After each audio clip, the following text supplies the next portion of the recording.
राधे राधे। आप सभी का फिर से स्वागत है एक नए वीडियो में, जिसमें हम आपको आज स्फटिक शिला चित्रकूट धाम करवी का दर्शन कराएंगे, जो चित्रकूट से 7 किलोमीटर की दूरी पर स्थित है।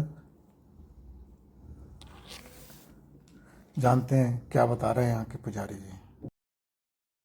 रामायण में इसका उल्लेख है, कोई धन घटना बनावटी नहीं है। रामायण में वर्णित या प्रभु श्री रामचंद्र जी माता सीता जी को बैठा करके अपने जीवन काल में एक बार स्वयं जंगल गए, वहां से फूल तोड़ के लाए, अपने हाथों से फूलों का बेड़िया गजरा बनाए और माता सीता जी को यही बैठा करके श्रृंगार किया। तभी इंद्र का पुत्र जयंत कौवे के भेष में करके सीता चरण में चोंच वाला माता सीता जी के चरण में चोंच मार के भग जाता है। तभी राम जी देखते हैं कि माता जी के चरण से रक्त वैराग्य क्रोधित होते हैं और एक सिंह का तिनका उसके पीछे छोड़ देते हैं। तभी कौवा तीनों लोकों में जाता है, ब्रह्मा विष्णु महेश, लेकिन कोई शरण नहीं देता।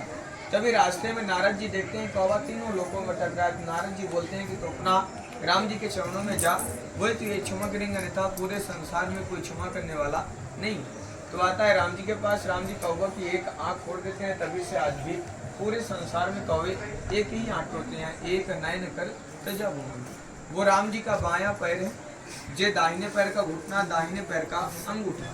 जो घुटना टेक के कौवा को बाण मारे, वहाँ राम जी बैठे थे, या माता सीता जी, ये भगवान माता सीता जी का चरण यानी कि पैर, नीचे लक्ष्मण शिला और ऊपर राम जानकी मंदिर। आप एक मिनट ध्यान देखेंगे ना, हमारे यहाँ कोई डर। कहा जाता है कि इसी फटक शिला पर प्रभु श्री राम एवं माता सीता विश्राम किया करते थे।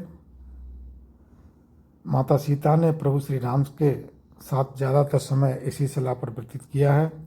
इस शिला पर माता सीता के चरण चिन्ह अभी भी दर्शन के लिए मिल जाते हैं।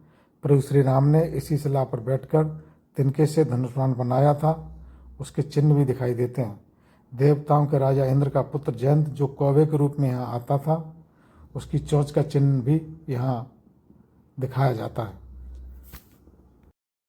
चित्रकूट में जहाँ माता सीता ने प्रभु श्री राम के साथ अपने वनवास का समय व्यतीत किया है, स्फटिक की शिला है जो मौजूद है। इस शिला की कथा में इस प्रश्न का भी उत्तर है कि कौवा पक्षी काना क्यों होता है, उसे एक आंख से कम क्यों दिखाई देता है। कथा इस प्रकार है। एक बार सीता जी चित्रकूट में इस शिला पर बैठकर मंदाकिनी नदी के मनोरम दृश्य को निहार रही थी। उसी समय देवताओं के राजा इंद्र का पुत्र जयंत कौवा पक्षी का रूप धारण करके यहाँ आया था। जयंत इस प्रकार रूप बदलकर मनुष्यों को तंग किया करता था। लोगों को परेशान करने में उसे आनंद आता था। माता सीता को तंग करने के लिए उसने माता के पैर में चोंच मार दी। माता के पैरों से रक्त बहने लगा। यह देखकर परशुराम क्रोधित हो गए। उन्होंने स्फटिक की शिला पर मौजूद तिनकों से धनुष बाण बनाया और प्रहार कर दिया। प्रभु श्री राम के प्रहार से बचने के लिए जयंत तीनों लोकों में भागता रहा, परंतु किसी ने भी उसे संरक्षण नहीं दिया। अंत में उसे अपनी भूल का प्रायश्चित हुआ और वापस माता सीता जी के चरणों में दंडवत प्रणाम करके क्षमा याचना करने लगा।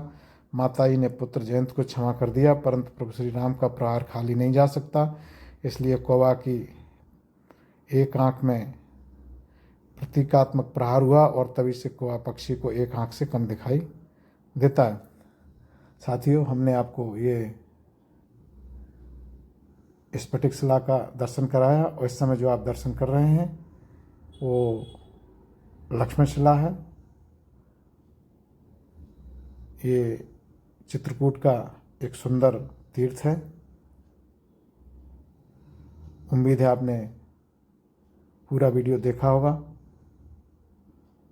अच्छा लगा तो कृपया कमेंट में अवश्य बताएं। Radhe Radhe. For anyone to everyone, thank you for watching the video. Thank you once again.